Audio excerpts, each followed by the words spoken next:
Voici Yann. Yann est un passionné de bateaux. Comme chaque année, au début de l'été, Yann prévoit de faire de la voile avec sa famille en mer du Nord. Yann est préoccupé par la sécurité de ses enfants, car la mer du Nord présente de multiples dangers, comme par exemple les risques de brouillards épais et soudains qui sont fréquents en début de saison.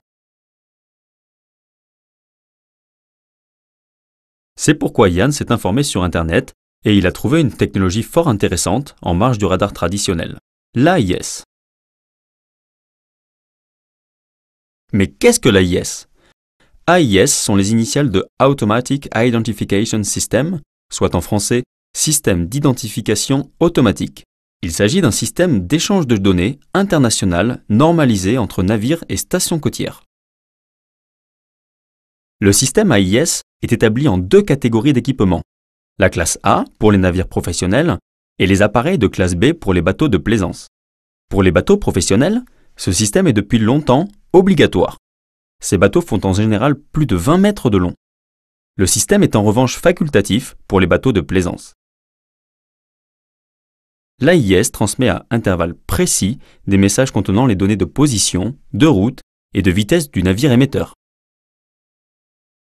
Alors, que sont ces données ?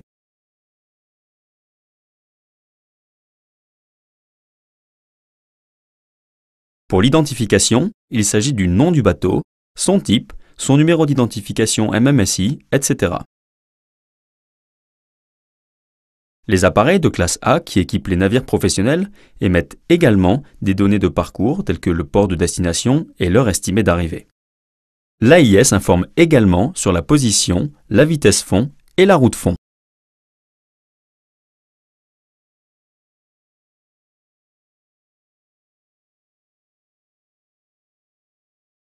Ces données sont désormais envoyées par tous les bateaux qui sont équipés d'un transmetteur AIS dans un rayon de 20 à 30 milles nautiques grâce à deux fréquences dédiées. Yann est très satisfait de connaître ce système et de ses avantages par rapport au radar classique. Ça donne des informations supplémentaires sur les bateaux, ça fonctionne également très bien sur des cours d'eau étroits et au contraire du radar, le système ne sera pas perturbé par des bâtiments ou encore une île. Alors, Yann voudrait maintenant se le procurer. Deux variantes s'offrent à lui. Un appareil transmetteur, récepteur, ou seulement récepteur. Un appareil seulement récepteur, comme le SeaTech AIS-6, reçoit les données des autres bateaux mais n'émet pas ses propres données. C'est le choix de ceux qui ne souhaitent pas transmettre leurs données, mais qui ne sont cependant pas prêts à renoncer à l'augmentation de la sécurité. Yann, au contraire, se décide pour le transpondeur SeaTech ATR6. Cet équipement combine émetteur et récepteur. De cette façon, il sait exactement ce qui se passe dans son périmètre et contribue activement à plus de sécurité pour tous les navigants.